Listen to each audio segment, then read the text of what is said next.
మేము బతికేదే శ్రీరాముని నమ్ముకొని, మేము నమ్ముకునేది శ్రీ ఆంజనేయుని నమ్ముకొని, మేము ఉదయం నిద్ర లెగిస్తే జై హనుమాన జ్ఞాన గుణసాగర జై కపిలిశ తిలోక ఉజాగర రామదూత రామ అంజనీ పుత్ర పవన మహావీర విక్రమ భజరకి అని హనుమంతుని తెలుసుకుంటాం.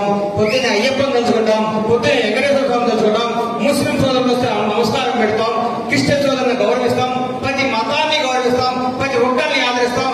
మాకంటే హిందువులు ఎవరూ లేరు, మీరు హిందూ పేరు చెప్పుకుంటారు, మా అనుగుణంలో మా రక్తంలో హిందుత్వం ఉంది, కాంగ్రెస్ పార్టీ హిందూ పార్టీ అని చెప్పారు. రాహుల్ గాంధీ గారి గురించి, సోనియా గాంధీ గారి గురించి, కాంగ్రెస్ కుటుంబం గురించి మీకు మాట చెప్పాలి. వడివడి అడుగులేస్తున్న రాహుల్ గాంధీ నడుచుకుంటూ వస్తే నానమ్మను దారుణంగా చంపింది ఈ టెర్రరిస్టులు. బాధల్లో కట్టుకొని బయటకు వచ్చి కాలేజీ పోతుంటే అమ్మ ఫోన్ చేసి నాన్నని సిపిఎం ముద్దూరులో ముక్కలు ముక్కలకి చంపారని చెప్పింది. అన్ని కష్టాలు తట్టుకుని నిలబడ్డాడు రాహుల్ గాంధీ.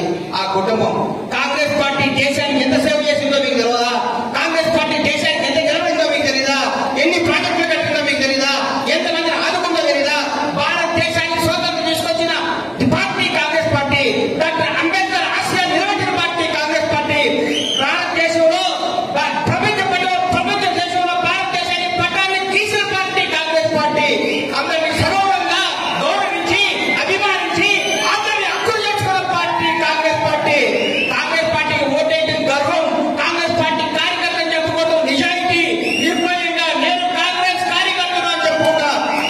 అడిగిండు, అరే నువ్వు టీఆర్ఎస్ బీజేపీ గారు రోజు కాదని. నేను పుట్టింది కాంగ్రెస్ వాడుగా, నేను చచ్చేది కాంగ్రెస్ వాడుగా. నాకు పార్టీలు మారటం, పార్టీల కోసం నిలబడటం తెలియదు.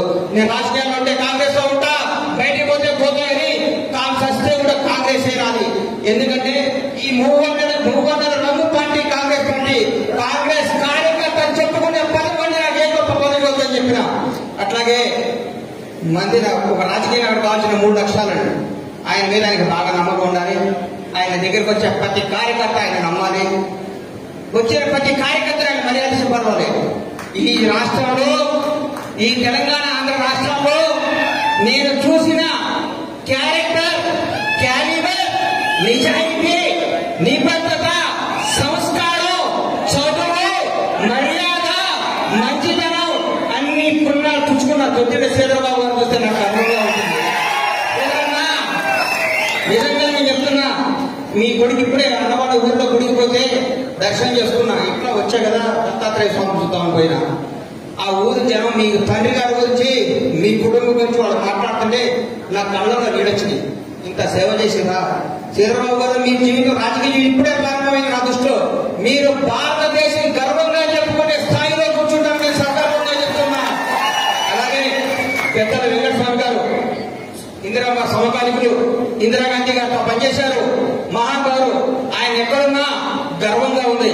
నా మనవడు కాంగ్రెస్ పార్టీ ఎంపీగా పార్లమెంట్ లోకి వస్తున్నాడని దివినున్న మనవడు చూసి ఆనందపడే రోజు మీరందరూ 1,00,000 ఓట్ల మెజార్టీతో మన వంశీ గారిని గెలిపించి సగర్వంగా వెంకటస్వామి గారి సేవను గుర్తించుకొని, వాళ్ళ తండ్రిని, వాళ్ళ పెద్దన్న గారు వాళ్ళు చేస్తున్న సేవను గుర్తించుకొని ఆ బాబుని మీరందరూ దీవించి పైకి పంపించాలని కోరుకుంటూ, ఈ అవకాశం ఇచ్చిన మందరికి, ప్రజలందరికీ, పెద్దల చంద్రబాబు గారికి, వివేక్ గారికి, వేదిక మీద అందరికీ